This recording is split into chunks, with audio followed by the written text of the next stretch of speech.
Harris is going to have to kill a Duncan, or will he? The scene that took place in the finale episode gives us everything that we need to know about this potential storyline that may take place in season 5 of Carl Weber's The Family Business. Now, before we get into what happened, I'd like to point out the setting of this scene right here. First, they give us a very busy New York afternoon on the corner sidewalk, people on their bikes, maybe commuting to and from work or on their lunch break. Then they give us this outside wide shot of the restaurant, and it's clearly daytime, people walking around.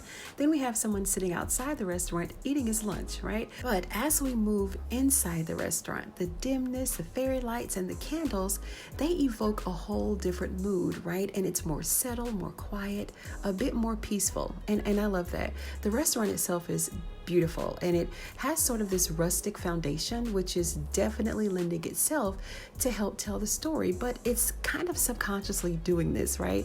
Like, we don't know that it's happening, but it really is happening. And I'm saying all of this because I've been trying to wrap my brain around the it factor for this show, and I haven't quite figured it out, but I will sooner than later. Now, the very first few lines in this scene, delivered by Vinny and Antonio, it was a great way to underline how Harris's succession would affect everyone involved. And if you missed episode 4, Everybody Wants Harris, the entire episode was pretty much dedicated to all of the members of the table wanting Harris to come and work for them. And this all happened right after Elsie fired him from the family and from the family business. So Harris was a free agent of sorts who had a lot of offers on the table. And we can't be too surprised that they all wanted to hire Harris.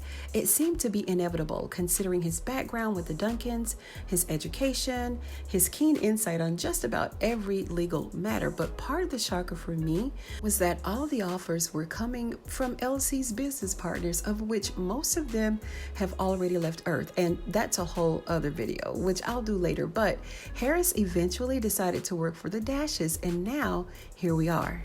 Plot-wise, this was a smart, calculated move to pluck Harris right out of the Duncan mix, only for him to become their nemesis, even though Harris by default will become part of Elsie's table. And I'm sure that we're going to see more of Harris and his challenges that he's going to encounter while sitting at that table. And this is where the problem lies, you guys, because we can't forget that for an entire 4 seasons, Harris wanted to be a Duncan. Real bad. He thought LC would promote him to a bigger, better role this whole entire time, but he really don't like the Duncans like that, and it's for that reason. Well, I'm not sure. Maybe he has plenty of other reasons why he can't stand them, but all the way back from season 1, episode 1, we all saw how disappointed Harris was when LC put Orlando in the driver's seat of Duncan Motors, one that Harris so desperately wanted to sit in and still wants to sit in. But LC is retired, and he turned over his reign of leadership to Orlando instead. Now, from the looks of things, Harris may very well be on his way to having a seat inside of LC's circle of bosses, but not in the way that he intended. And just talking about this potential conflict has me anxious because Carl Weber, he has a unique talent for connecting more dots inside of an already impressively dramatic story, right? Now, getting back to this scene, Everybody Wants Harris was the highlight of episode 4, and he didn't become a made man until episode 10 on the season finale. But I don't remember Harris really doing anything significant enough to become a made man. Did I miss something? Because becoming a made man means more than just pricking your finger, bleeding over lunch tables, and taking an oath, right? Some of the requirements on becoming a made man, he's met most of them, right?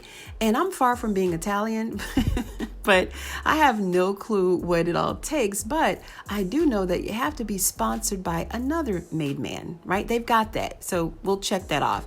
He has to take an oath and keep all criminal activities a secret and never talk to the police. And Harris is used to that, so check. He's got to bring in lots of cash. And I'm sure this is why when Harris came to the table, he sat down, the first thing out of his mouth was, "I made us a cool million today." So check. But there are a few other qualifications that Harris is obviously missing, and that's robbing, stealing, and killing. I mean, that is the typical daily activity of people in the mob, right?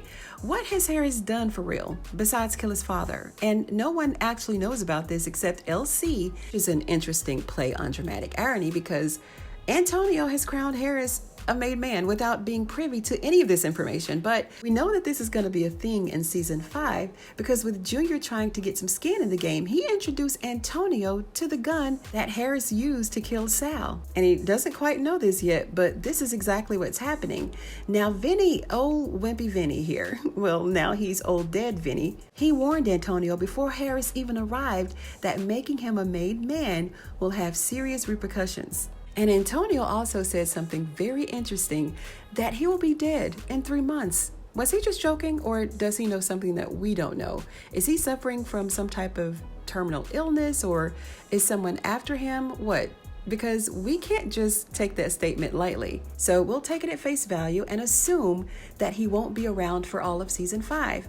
And if Vinny has checked out, if he has left Earth, this means that Harris is next in line in law. We know what this means. But I don't even think that Harris knows his whole responsibility or role in this made man title, because even though it's perceived that you have to be this full-blooded Italian, that's not so. If you're Italian or if you're of Italian descent, which Harris is, then you qualify. But Harris, he made sure to tell Antonio, look, I'm black. So even Harris is unclear on what this new role means for him. So when Antonio finds out that Harris is the one who actually killed Sal, what do you think's going to happen? I'm sure that Harris is going to tell him that he really didn't have a choice and, give him this whole sob story. And do you think that Harris will have to kill a Duncan to prove his loyalty to the Dashes? We know that the Italians are very big on loyalty, and this made man junk is going to give Harris the big head. Just watch. He want to be a Duncan real bad, y'all. So how will all of this unfold in season 5?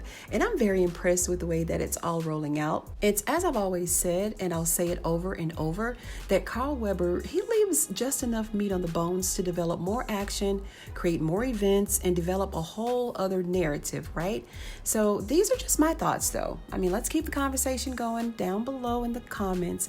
And while you're down there, like this video if you like the video.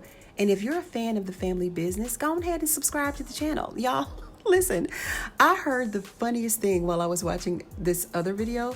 And this commentator said, subscribe to my channel. Oh my gosh, I love it. It reminded me of how my stepdad used to say scrimps. Instead of shrimp, he would say scrimps. But anyway, make sure you subscribe to the channel for more videos just like this one. Thank you so much for joining me on this episode of Ruthless TV, you guys, and I'll see you on the next one.